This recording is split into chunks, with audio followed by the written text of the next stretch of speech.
Is real estate passive income? Well, yes and no, and here's why. Okay, so you're probably wondering this big debate that's always out there online. Is real estate really passive income? Yes, it can be passive technically, but there's also parts of it that's not. How do you know, and how can you actually make this more passive? Which ones are less passive versus which are the most passive type of investments? That's what we're going to talk about right now.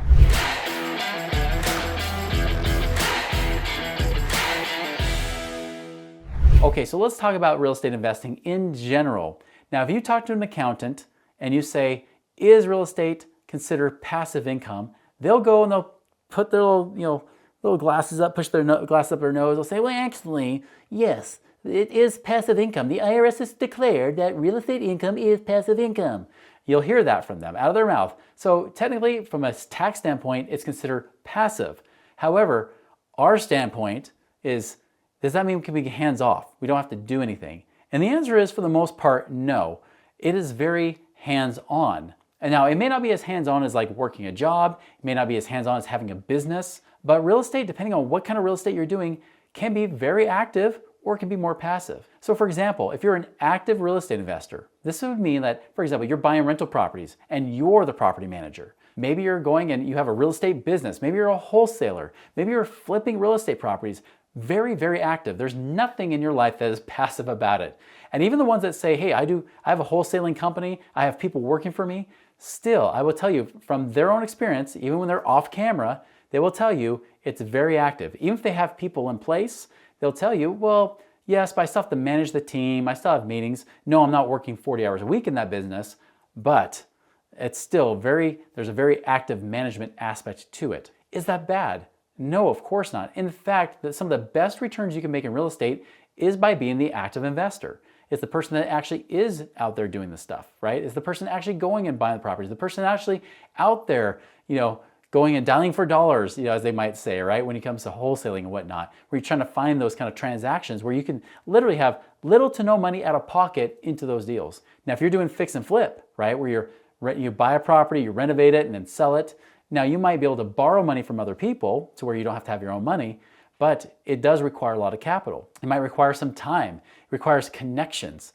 Especially if it's in a particular area, you gotta have the right contractors in place and make sure you can get it done in a certain amount of time, because the faster you do it, the faster you can go and get paid. And there could be other things that disrupt it. There could be market disruptions and things like that. This is not even doing a rental. This is just literally dealing with a shell of a house that you're just trying to get to a point where you can sell it and make a profit. Could be a great strategy, right? Can make great money. Wholesaling, where you're acting almost like a broker, where you're in between the buyers and the sellers, you get paid a commission off of that, right? You get a contract where the seller gets a certain price, you sell it to somebody else, and then you can make a commission off the difference, right? That can be a great strategy. And again, people have done that with a lot of sweat equity to be able to get in. You could also become a partner with people that are active real estate investors, learn from them, be mentored. And yeah, you'll be working. They'll probably have you put a lot of sweat equity into that sucker, but it doesn't mean you can't make a lot of money. You can make literally millions upon millions of dollars doing this, working maybe just as many hours, if not less, than what you do at your own job. But it does require a lot of education, training, patience, discipline, all of those things to ensure that you are actually going to make it work for you. But coming back to our original point, is it passive? Absolutely not. There is nothing passive about those things. Even if you have your own real estate property and you actively manage it, you're dealing with the tenants, the toilets, and the trash, aren't you? You're dealing with any of the calls you might get. Now, you may not be getting called 24/7. You may not be getting called every single day. You are literally just trying to collect the rent checks and do those sort of things. Now, you have to be good at being able to screen tenants, potential tenants, and then get a tenant in there, make sure you have the paperwork in place and do all that kind of stuff.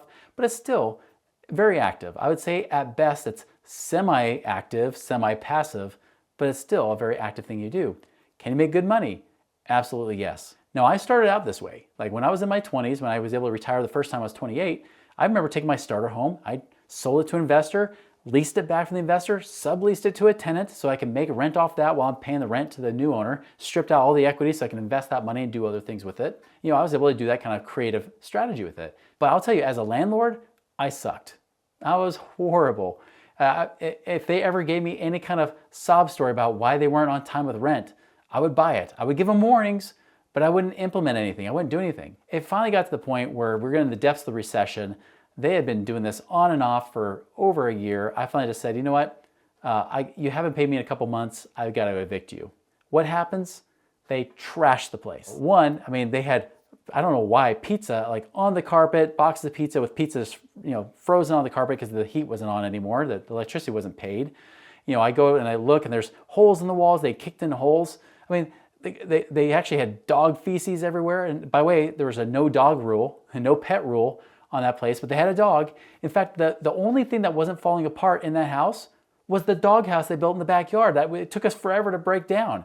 They couldn't keep the house up, but man, that dog house was like legit luxury. I'm telling you, it was crazy. But that kind of stuff, like I realized I wasn't a good property manager. And of course the recession hit. I went from millionaire to upside down millionaire. I had to dig out of that hole. When I decided to do real estate investing the second time, before I was able to retire again in 2016, when I did it the next time, I decided I was going to be a passive investor. I didn't want to be the one dealing with the tenants because I realized I wasn't a great property manager. Why am I going to try to force it and create more pain in my life? But I did realize if I have money, I can then go do more things with that money. Instead of just trying to use my sweat equity, I can get my money working harder for me, so I don't have to work so hard for that money. So when I bought rental properties, the cool thing is I could buy rental properties anywhere in the country as long as I had a good property manager. So I wasn't just located to just stuck to Utah, which was part of the problem. Utah rents are horrible. Most of the Western United States, bad for rentals.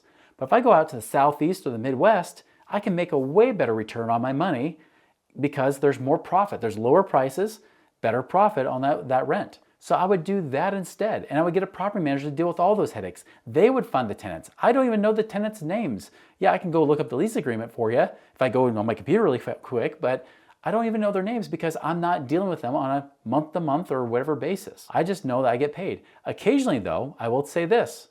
Occasionally, I will have the property manager reach out to me saying, listen, we're going to renew the contract. We're going to raise rent. Are you cool with that? I like those interruptions. Now they might also say, hey, there's some maintenance that might need to be done. I remember there was like a stove, like the little burner thing that's in the oven part. They had to get replaced. Cool, replace that. They might spend a couple $100 replacing this or that. So it's not like it's expense free. It's just have checks rolling in, you do nothing and you pay nothing. Of course you're still paying. And yeah, some of that rent goes to the property manager. I'm okay with that because it bought me my time freedom and my mental and emotional freedom too by having them deal with all that stuff versus me. I don't even have to hear about most of it. On a rare occasion, there might be issues, but it's just few and far between. It's not like it comes up on a monthly basis all the time. But I'll tell you, if you want to be passive, a good property manager is essential if you have rentals. But that's not the only way you can become passive. Do you know you can lend money to real estate investors? There are real estate investors, just like I said before, like maybe they're doing a fix and flip. Maybe they need to borrow money from you because they got money already in other deals. They need more capital because they see more opportunities. They got to figure out how to make more faster. They'll borrow money from you and they might pay you, some might pay you lower end like 7-8%, while on the higher end you might see 10, 12, 15, 20% a year that they'll pay you for your money. That's awesome. I love that because you create a win-win with them. You have the cash, they have the deal, they do all the work, they're dealing with the flipping and the renovating and everything else.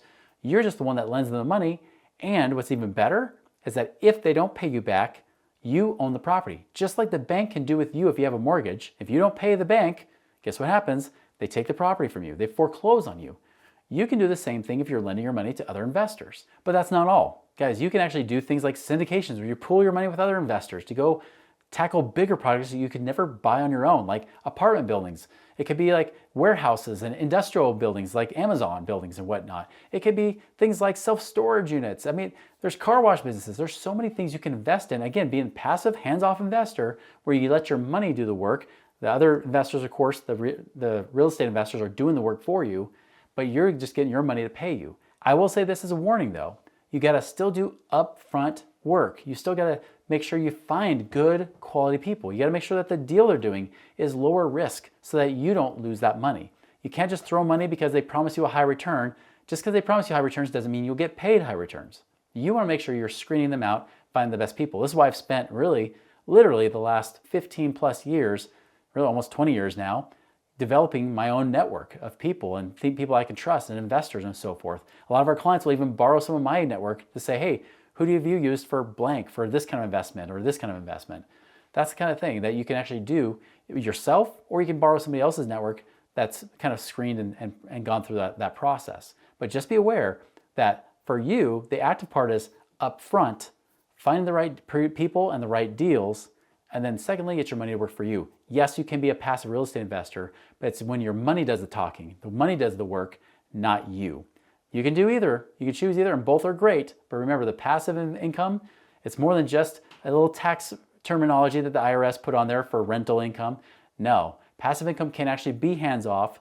You just have to be a wise steward and manage it and watch it. So you're not set it and forget it, but you actually manage it as a wise steward of those resources. Now, if you want to know, how can I do that better?